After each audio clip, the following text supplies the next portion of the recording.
এই দেশের মানুষ, দেশের মায়া, এর জন্য ওখানে থাকতে পারিনি।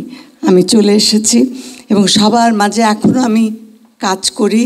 আমি চাই যে কাজ করতে করতেই যেন আমার আল্লাহ পাক আমাকে মৃত্যু দেন এবং সবার মনের মাঝে এতটুকু জায়গা যদি আমি আমার কাজ দিয়ে রেখে যেতে পারি, তাহলে আমি মনে করব যে আমার জীবন ধন্য হয়েছে। এবং সেই সঙ্গে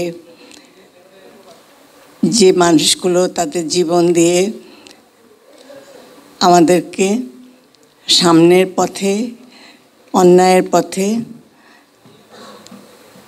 প্রতিরোধ করার জন্যে এবং সুন্দরের সঙ্গে যুদ্ধ করার জন্যে অনুপ্রেরণা দিয়েছেন, তেমনি একটা সুন্দর দিনে এখানে যারা উপস্থিত হয়েছেন, এতক্ষণে এত ভালো ভালো কথা বললেন, যাদের নাম শুনেছি, কাজ দেখেছি, হয়তো সামনে থেকে পরিচিত হওয়ার সুযোগ হয় না, আজকে এমন একটা দিনে সে সুযোগটা পেয়েছি। এই জন্য প্রথমে আমি সাইমনকে অনেক দোয়া করি এবং তার প্রতি কৃতজ্ঞতা।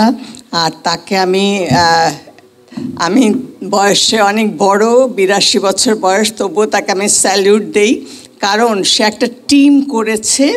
কারণ সে জানে যে একা যেটা সম্ভব নয়, ওই যে আমরা ছোটোবেলায় পড়েছিলাম 10 মিলি করি কাজ, তো সেই 10 মিলে সে প্রচণ্ড শক্তি নিয়ে আমাদের এই জগৎটাকে এগিয়ে নেবে।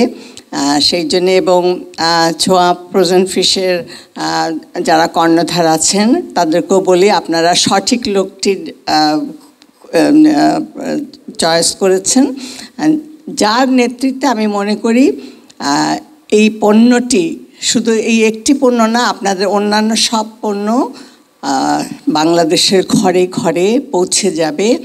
কারণ এখন জীবন এত কঠিন হয়ে গেছে, শখ বলে গেল, সময় হয় না, ইচ্ছা হয় না। কিন্তু আমি বলি, আমি যে আজকে আমার 64 সালে বিয়ে হয়েছে, তারপর থেকে সংসার করছি এত বছর, আমি নিজে রান্না করি, বাজার করি।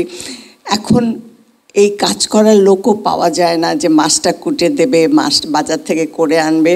সব কিছু এখন জীবন এত রুদ্ধশ্বাস গতিতে আমাদেরকে ছুটে চলতে হয়, সব কিছু আমরা তৈরি চাই, হাতের কাছে চাই।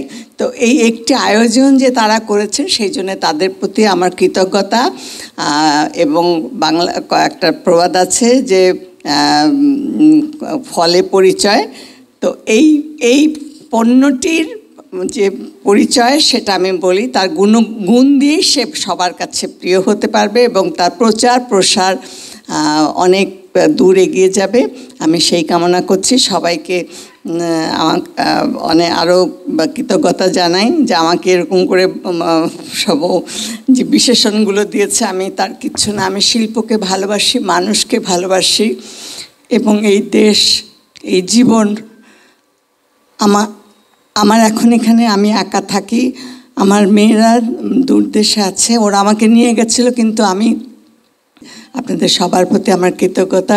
আপনাদের এত ভালোবাসা, উত্তর দেবার মতো, প্রতিদান দেবার মতো আমার কিছুই নাই। সবার কাছে আমি দোয়া চাচ্ছি যে আমি মৃত্যুর আগ পর্যন্ত যেন কাজ করে যেতে পারি এবং আপনাদের সেবা করতে